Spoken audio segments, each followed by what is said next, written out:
Doctor ਸਾਹਿਬ ਸਲਾਮ ਅਲੈਕੁਮ। ਵਾਲੇਕੁਮ ਤੁਹਾਨੂੰ ਜੀ ਆਇਆਂ ਨੂੰ ਕਹਿੰਦੇ ਆ ਪੁਰਾਣੇ ਦੀ ਟੀਮ ਵੱਲੋਂ ਸਰ। ਅਸੀਂ ਪੁਰਾਣੇ ਦੀ ਟੀਮ ਨੂੰ ਵੈਲਕਮ ਕਰਨੇ ਆ। ਅਸੀਂ ਐਮਰਜੈਂਸੀ ਸਰਵਿਸਿਜ਼ ਅਕੈਡਮੀ 'ਚ ਮਿਹਰਬਾਨੀ ਸਰ। ਰੈਸਕਿਊ ਤੁਹਾਡਾ ਆਉਣ ਦਾ ਸ਼ੁਕਰੀਆ। ਅੱਜ ਤੁਹਾਨੂੰ ਦਿਖਾਵਾਂਗੇ ਕਿ ਕਿਸ ਤਰ੍ਹਾਂ ਅਸੀਂ ਰੈਸਕਿਊ ਕਰੀਦਾ ਤੇ ਰੈਸਕਿਊਅਰਸ ਦਾ ਕੰਮ ਕਿੰਨਾ ਕੁ ਮੁਸ਼ਕਿਲ ਹੈਗਾ ਹੈ ਕਿ ਉਹਦੇ ਵਿੱਚ ਹਰ ਇੱਕ ਦਿਨ ਹੋਏ ਚਾਹੇ ਰਾਤ ਆਂਦੀ ਹੋ ਚਾਹੇ ਤੂਫਾਨ ਜ਼ਲਜ਼ਲਾ ਹੋ ਚਾਹੇ ਅੱਗ, ਉੱਥੇ ਹਰ ਵਕਤ ਜਿਹੜੇ ਨੇ ਰੈਸਕਿਊਅਰ ਤਿਆਰ ਹੁੰਦੇ ਨੇ ਲੋਕਾਂ ਨੂੰ ਰੈਸਕਿਊ। ਬਿਲਕੁਲ ਸਹੀ ਹੈ। ਅੱਛਾ ਡਾਕਟਰ ਸਾਹਿਬ, ਆਮ ਤੌਰ ਤੇ ਲੋਕ ਸਮਝਦੇ ਨੇ ਕਿ ਜੀ ਇਹ ਇੱਕ ਰੈਸਕਿਊ 1122 ਬਣ ਗਿਆ, ਬਸ ਠੀਕ ਹੈ ਜੀ, ਇੱਕ ਅਦਾਰਾ ਬਣਾਇਆ ਤੇ ਚੱਲ ਪਿਆ ਤੇ ਇਸ ਲਈ ਬੜਾ ਖੁਸ਼ ਉਸਲੂਬੀ ਨਾਲ ਚੱਲ ਰਿਹਾ। ਲੇਕਿਨ ਅਗਰ ਉਹਦੇ ਬਿਹਾਈਂਡ ਕੋਈ ਦੇਖਣਾ ਚਾਹਵੇ ਤੇ ਅਸੀਂ ਉਹਨੂੰ ਕਿਸ ਤਰ੍ਹਾਂ ਅਸੀਂ ਉਹਨੂੰ ਵਾਜ਼ਿਆ ਕਰ ਪਾਵਾਂਗੇ? ਡਾਕਟਰ ਰਜ਼ਵਾਨ ਨਸੀਰ ਨੇ ਕੀ ਖੁਆਬ ਵੇਖਿਆ ਕਿ ਇਹ ਇੱਧਰ ਨੂੰ ਟੁਰ ਪਏ? ਇੰਨਾ ਤੁਸੀਂ ਤੁਹਾਡੀ ਅੱਛੀ ਕੁਆਲੀਫਿਕੇਸ਼ਨ, ਇੰਨੀ ਹਾਈ ਐਜੂਕੇਸ਼ਨ ਔਰ ਬੜੇ ਅੱਛੇ ਅਦਾਰਿਆਂ ਦੇ ਵਿੱਚ ਤੁਸੀਂ ਪੜ੍ਹੇ ਮਾਸ਼ਾਅੱਲਾ, ਤੇ ਪੜ੍ਹ ਕੇ ਤੇ ਫਿਰ ਤੁਸੀਂ ਇਸ ਪਾਸੇ ਟੁਰ ਪਏ। ਮੈਂ ਸਮਝਦਾ ਕੁਝ ਚੀਜ਼ਾਂ ਅੱਲਾਹ ਤਾਲਾ ਨੇ ਤੁਹਾਡੇ ਕੋਲੋਂ ਕਰਾਉਣੀਆਂ ਹੁੰਦੀਆਂ ਨੇ, ਯਾਨੀ ਵਰਨਾ ਮੈਂ ਕਦੀ ਸੋਚਿਆ ਨਹੀਂ ਸੀ। ਐਚਐਨ ਕਾਲਜ ਤੋਂ ਪੜ੍ਹਿਆ, ਗਵਰਨਮੈਂਟ ਕਾਲਜ ਗਿਆ, ਕਿੰਗ ਐਡਵਰਡ ਮੈਡੀਕਲ ਕਾਲਜ ਗਿਆ, ਫਿਰ ਬਾਹਰ ਜਾ ਕੇ ਮੈਂ ਆਪਣੀ ਤਾਲੀਮ ਹਾਸਿਲ ਕੀਤੀ ਤੇ ਬਾਹਰ ਜਾ ਕੇ ਸਪੈਸ਼ਲਾਈਜੇਸ਼ਨ ਕੀਤੀ, ਦੁਨੀਆ ਦੇ ਬਿਹਤਰੀਨ ਸੈਂਟਰ ਜਿਹੜਾ ਨਹੀਂ ਸੀ ਉੱਥੇ ਕੰਮ ਕੀਤਾ। ਲੇਕਿਨ ਮੈਂ ਜਿਹੜੀ ਪਹਿਲੀ ਸਟੱਡੀ ਕੀਤੀ ਸੀ 92 'ਚ, ਉਹਦੇ 'ਚ ਪਤਾ ਚੱਲਿਆ ਕਿ 90% ਤੋਂ ਜ਼ਿਆਦਾ ਚਾਂਸ ਹੈ ਸਨ ਕਿ ਤੁਹਾਨੂੰ ਐਂਬੂਲੈਂਸ ਨਹੀਂ ਮਿਲੇਗੀ। ਤੇ ਮੈਂ ਜਿੱਥੇ ਵੀ ਜਾਣਾ ਉਹਨਾਂ ਦਾ ਨਿਜ਼ਾਮ ਦੇਖਣਾ ਕਿ ਜੀ ਐਂਬੂਲੈਂਸਾਂ ਕਿਸ ਤਰ੍ਹਾਂ ਚੱਲਦੀਆਂ ਨੇ, ਕੀ ਹੁੰਦਾ ਹੈ, ਤੇ ਇੱਕ ਮੋਟੀਵੇਸ਼ਨ ਸੀ ਪਿੱਛੇ ਕਿ ਨਹੀਂ ਕੁਝ ਕਰਨਾ। ਫਿਰ ਜਦੋਂ ਮੈਂ ਟਰਾਮਾ ਸਰਜਨ ਚੁੱਕੇ ਸਾਂ ਤੇ ਮੈਂ ਦੇਖਦਾ ਸੀ ਜ਼ਖਮੀ ਲੋਕ ਨਾ ਹੱਥ ਲਾਉਣ ਤੋਂ ਲੋਕ ਹੀ ਘਬਰਾਉਂਦੇ ਸਨ ਕਿ ਜੀ ਮੈਡੀਕਲ ਲੀਗਲ ਕੇਸ ਬਣ ਜਾਏਗਾ, ਕੋਈ ਚੁੱਕ ਕੇ ਲਿਜਾਣ ਨੂੰ ਤਿਆਰ ਨਹੀਂ ਸੀ।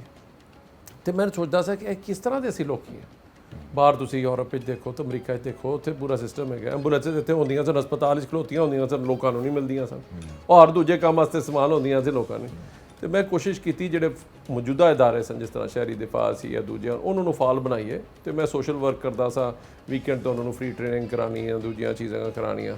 ਉਹ ਜਦੋਂ ਉਹਨਾਂ ਨੇ ਨਹੀਂ ਕੀਤਾ ਤੇ ਫਿਰ ਐਂਡ 'ਚ ਇੱਥੇ ਆ ਕੇ ਅਸੀਂ ਨੈਸ਼ਨਲ ਰਿਫਾਰਮਸ ਕਰਾਏ। ਬਲਕਿ ਅਗਰ ਜ਼ਿੰਦਗੀ ਦਾ ਕੋਈ ਮੈਨੂੰ ਅਫਸੋਸ ਰਹੇਗਾ ਤੇ 2001 ਔਰ 2002 'ਚ ਅਸੀਂ ਨੈਸ਼ਨਲ ਰਿਫਾਰਮਸ ਕਰਾਏ ਵਜ਼ਾਰਤ ਦਾਖਲਾ 'ਚ। ਅਗਰ ਉਹ ਇੰਪਲੀਮੈਂਟ ਹੋ ਜਾਂਦੇ ਜ਼ਲਜ਼ਲੇ ਸ਼ਾਇਦ ਅੱਧੇ ਲੋਕ ਬਚ ਜਾਂਦੇ।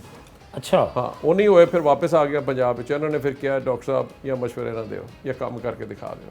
ਹੁਣ ਸਭ ਕੁਝ ਆਪਣਾ ਛੱਡਣਾ, ਇੱਕ ਨਵੇਂ ਸਿਰੇ ਤੋਂ ਸ਼ੁਰੂ ਕਰਨਾ, ਜਿੱਥੇ ਹਰ ਬੰਦਾ ਇਹ ਕਵੇ ਕਿ ਜੀ ਡਾਕਟਰ ਸਾਹਿਬ ਇਹ ਯੂਰਪ ਤੇ ਅਮਰੀਕਾ ਨਹੀਂ ਹੈਗਾ, ਪਾਕਿਸਤਾਨ ਹੈਗਾ, ਹੁਣ ਵਾਪਸ ਆ ਜਾਓ, ਤੁਸੀਂ ਉੱਥੋਂ ਟ੍ਰੇਨਿੰਗ ਤੇ ਕੀਤੀ ਹੈ ਬਟ ਇੱਥੇ ਨਹੀਂ ਬਣ ਸਕਦਾ। ਅੱਛਾ, ਹਰ ਬੰਦਾ ਮਾਯੂਸ ਕਰ ਰਿਹਾ ਸੀ। ਹਰ ਬੰਦਾ ਮਾਯੂਸ ਕਰ ਰਿਹਾ ਸੀ। ਮੇਰੇ ਘਰ ਵਾਲੇ ਇੰਨਾ ਕੁ ਮੁਸ਼ਕਿਲ ਬਣ ਗਿਆ ਸੀ ਕਿ ਮੈਂ ਸਮਝਦਾ ਸੀ ਮੈਂ ਹੀ ਪਾਗਲ ਹੋ ਗਿਆ ਜਨੂਨ। ਹਾਂ, ਕਹਿੰਦਾ ਜਨੂਨ ਛੱਡੋ, ਇਹ ਨਹੀਂ ਹੋਣ ਲੱਗਿਆ ਇੱਥੇ। ਤੇ ਅਸੀਂ ਸਿਰਫ ਔਰ ਸਿਰਫ ਉਦੋਂ 6 ਸਟੇਸ਼ਨ ਤੇ 14 ਐਂਬੂਲੈਂਸਾਂ ਨਾਲ ਲਾਹੌਰ ਸ਼ਹਿਰ ਤੋਂ ਆਗਾਜ਼ ਕੀਤਾ ਸੀ। ਅੱਜ ਪੂਰੇ ਜਨੂਬੀ ਏਸ਼ੀਆ ਦੀ ਪਹਿਲੀ ਸਰਵਿਸ ਹੈ, ਲੀਡਿੰਗ ਸਰਵਿਸ ਹੈ ਤੇ ਪਹਿਲੀ ਸਰਵਿਸ ਹੈ ਜਿਹਨੂੰ ਅਕਵਾਮ ਮੁਤਹਿਦਾ ਨੇ ਸਰਟੀਫਾਈ ਕੀਤਾ। Very good. ਨਹੀਂ, ਇਹ ਪਾਕਿਸਤਾਨ ਦਾ ਇਜਾਜ਼ ਸੀ। ਉਹਦੀ ਵਜ੍ਹਾ ਕਰਕੇ ਅਸੀਂ ਤੁਰਕੀਆ ਵੀ ਰਿਸਪੌਂਡ ਕੀਤਾ। ਅੱਜ 2 ਕਰੋੜ ਤੋਂ ਜ਼ਿਆਦਾ ਲੋਕਾਂ ਨੂੰ ਆਲਮੀ ਮਿਆਰ, ਅਕਵਾਮ ਮੁਤਹਿਦਾ, WHO ਸਟੈਂਡਰਡ ਤੇ 8 ਮਿੰਟ ਦੇ ਰਿਸਪੌਂਸ ਟਾਈਮ ਨਾਲ ਰੈਸਕਿਊ ਕੀਤਾ ਹੈ। ਮੋਟਰ ਬਾਈਕ ਨਾਲ ਅਸੀਂ 50 ਲੱਖ ਐਮਰਜੈਂਸੀ 'ਤੇ ਰਿਸਪੌਂਡ ਕੀਤਾ ਤੇ ਤਕਰੀਬਨ ਕਿਉਂਕਿ ਰਸ਼ ਵੱਧ ਗਿਆ, ਟ੍ਰੈਫਿਕ ਵੱਧ ਗਈ। ਹੁਣ ਅਸੀਂ ਸੋਚਿਆ ਹੁਣ ਕੀ ਕੀਤਾ ਜਾਏ ਤੇ ਲੰਡਨ ਇਸਤੰਬੁਲ 'ਤੇ ਅਸੀਂ ਸ਼ੁਰੂ ਕੀਤਾ। ਉਹ ਵੀ ਲੋਕੀ ਕਹਿੰਦੇ ਫੇਲ ਹੋ ਜਾਏਗੀ, ਨਹੀਂ ਚੱਲੇਗੀ। ਅੱਜ ਉਹ 50 ਲੱਖ ਐਮਰਜੈਂਸੀ 'ਤੇ ਗਏ ਨੇ ਤੇ ਆਪਣਾ ਰਿਸਪੌਂਸ ਟਾਈਮ 4 ਤੋਂ 5 ਮਿੰਟ ਬਰਕਰਾਰ ਰੱਖਿਆ, ਜੇ ਕਿ ਇੰਟਰਨੈਸ਼ਨਲ ਅਚੀਵਮੈਂਟ ਹੈ। ਇਸੇ ਤਰ੍ਹਾਂ ਫਾਇਰ ਸਰਵਿਸ ਦੇ ਬੁਰੇ ਹਾਲਾਤ ਸਨ, ਉਹ ਨਹੀਂ ਸਾਡਾ ਇਰਾਦਾ ਸੀ ਕੋਈ ਵੀ, ਮੈਂ ਤਾਂ ਇਹ ਸ਼ੁਰੂ ਕੀਤਾ ਸੀ। ਸਾਡਾ ਫਾਇਰ ਬ੍ਰਿਗੇਡ ਸਿਸਟਮ ਤੇ ਬਿਲਕੁਲ ਬੈਠ ਚੁੱਕਿਆ ਸੀ ਤੇ ਉਹ ਅੱਗ ਤੇ ਅਸੀਂ ਚਲੇ ਜਾਂਦੇ ਐਂਬੂਲੈਂਸ ਲੈ ਕੇ ਤੇ ਲੋਕੀ ਸਾਡੇ ਤੇ ਗੁੱਸਾ ਕਰਦੇ। ਮੈਂ ਕਿਹਾ ਵੀ ਅਸੀਂ ਫਾਇਰ ਫਾਈਟਿੰਗ ਨਹੀਂ ਕਰਦੇ। ਫਿਰ ਮੈਂ ਸੋਚਿਆ ਕਿੰਨੇ ਹੋਰ ਕਰਨਾ ਹੈ ਤੇ ਅਸੀਂ ਉਸ ਚੈਲੰਜ ਨੂੰ ਐਕਸੈਪਟ ਕੀਤਾ। ਅੱਜ ਦੇਖੋ ਤਕਰੀਬਨ 3 ਲੱਖ ਐਮਰਜੈਂਸੀਜ਼ ਤੇ ਅਸੀਂ ਫਾਇਰ ਐਮਰਜੈਂਸੀ ਤੇ ਰਿਸਪੌਂਡ ਕੀਤਾ ਹੈ ਤੇ 786 ਅਰਬ ਤੋਂ ਜ਼ਿਆਦਾ ਅਸੀਂ ਨੁਕਸਾਨਾਤ ਬਚਾ ਚੁੱਕੇ just by improving our response time professional fire fighting. ਅੱਜ ਤੁਹਾਨੂੰ ਦਿਖਾਵਾਂਗੇ ਕਿਸ ਤਰ੍ਹਾਂ ਫਾਇਰ ਫਾਈਟਿੰਗ ਦੀ ਟ੍ਰੇਨਿੰਗ ਦਿੱਤੀ ਜਾਂਦੀ ਹੈ। ਪਹਿਲੇ ਅਸੀਂ ਖੁਦ ਜਾ ਕੇ ਸਕਾਟਲੈਂਡ ਟ੍ਰੇਨਿੰਗ ਕੀਤੀ, ਯਾਨੀ ਉਹ ਵੀ ਅੱਲਾਹ ਤਾਲਾ ਦੀ ਤਰਫੋਂ ਮਦਦ ਆਉਂਦੀ ਹੈ। ਉਦੋਂ ਸਕਾਟਲੈਂਡ, ਲਾਹੌਰ ਤੇ ਗਲਾਸਗੋ ਦਾ ਆਪਸ ਵਿੱਚ ਮੁਆਹਦਾ ਸੀ ਤੇ ਉਹਨੂੰ ਕੋਈ ਫਾਇਦਾ ਨਹੀਂ ਉਠਾ ਰਿਹਾ ਸੀ। ਮੈਂ ਟੀਮ ਆਈ ਇੱਥੇ, ਕਹਿੰਦੀ ਹੈ ਜੀ ਤੁਹਾਨੂੰ ਪੁਰਾਣੀ ਗੱਡੀਆਂ, ਮੈਂ ਕਿਹਾ 2 ਲੱਖ ਚੱਲੀਆਂ ਗੱਡੀਆਂ, ਉਹਨਾਂ ਨੂੰ ਕੀ ਕਰਾਂਗੇ ਅਸੀਂ ਜਿਹੜੀਆਂ ਇੱਥੇ ਐਂਬੂਲੈਂਸਿਸ ਨਹੀਂ ਕੰਮ ਕਰਦੀਆਂ। ਤੇ ਕਹਿੰਦੇ ਕੀ ਚਾਹੀਦਾ ਤੁਹਾਨੂੰ? ਮੈंने ਕਿਹਾ ਜੀ ਸਾਨੂੰ ਟ੍ਰੇਨਿੰਗ ਚਾਹੀਦੀ ਹੈ। ਸਾਡੀ ਫਾਇਰ ਦੀ ਅਸੀਂ ਚੈਲੰਜ ਐਕਸੈਪਟ ਕਰ ਰਹੇ ਹਾਂ ਤੇ ਫਾਇਰ ਦੀ ਜਦੋਂ ਤੱਕ ਮੇਰੀ ਖੁਦ ਟ੍ਰੇਨਿੰਗ ਨਾ ਹੋਈ ਤੇ ਮੈਂ ਨਹੀਂ ਕਰਨਾ। ਤੇ ਉਹ ਜਾ ਕੇ ਅਸੀਂ ਗਲਾਸਗੋ ਟ੍ਰੇਨਿੰਗ ਕੀਤੀ ਸਕਾਟਲੈਂਡ ਤੇ ਉਹਦੇ ਬਾਅਦ ਆ ਕੇ ਅਸੀਂ ਫਾਇਰ ਸਰਵਿਸ ਦੀ ਬੁਨਿਆਦ ਰੱਖੀ। ਅੱਜ ਉਸੀ ਫਾਇਰ ਸਰਵਿਸ ਜਿਹੜੀ ਉਹ ਤੁਹਾਡੇ ਸਾਹਮਣੇ ਪਰਫਾਰਮੈਂਸ। ਇਸੇ ਤਰ੍ਹਾਂ ਜ਼ਲਜ਼ਲਾ ਆ ਗਿਆ, ਬੇਬਸੀ ਸੀ ਜੀ। ਅਸੀਂ ਦੇਖ ਰਹੇ ਸਾਂ ਬਾਹਰੋਂ ਟੀਮਾਂ ਆ ਰਹੀਆਂ, ਸਾਡੀ ਟੀਮ ਆਈ ਕੋਈ ਨਹੀਂ। ਤੇ ਅਸੀਂ ਫਿਰ 1 ਸਾਲ ਬਾਅਦ ਪਹਿਲੀ ਟੀਮ ਬਣਾਈ। 2015 'ਚ ਅਸੀਂ ਕਿਹਾ ਆਲਮੀ ਮਿਆਰ ਨੂੰ ਅਚੀਵ ਕਰਨਾ, ਤਾਂ ਅਸੀਂ ਰਜਿਸਟ੍ਰੇਸ਼ਨ ਹਾਸਿਲ ਕੀਤੀ, ਉਹਦੇ 'ਤੇ ਮਿਹਨਤ ਕੀਤੀ ਤੇ ਆਲਮੀ ਰਜਿਸਟਰ ਹੋ ਗਏ।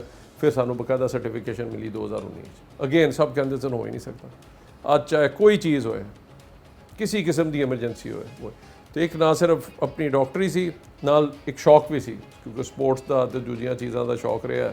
ਸਪੋਰਟਸਮੈਨ ਵੀ ਰਹੇ ਹੋ ਤੁਸੀਂ? ਸਪੋਰਟਸਮੈਨ ਬੜਾ ਕਿਉਂਕਿ ਮੈਂ ਸ਼ੁਰੂ ਕੀਤਾ, ਯਾਨੀ ਮੈਨੂੰ ਖੁਦ ਥੋੜਾ ਜਿਹਾ ਹੋ ਗਿਆ ਦਮਾ ਜਾਂ ਕੁਝ ਹੋਰ ਸੀ, ਤੇ ਮੈਂ ਕਿਹਾ ਯਾਰ ਸਪੋਰਟਸ ਖੇਲਣੀਆਂ ਨੇ, ਦਵਾਈਆਂ ਨਹੀਂ ਖਾਣੀਆਂ।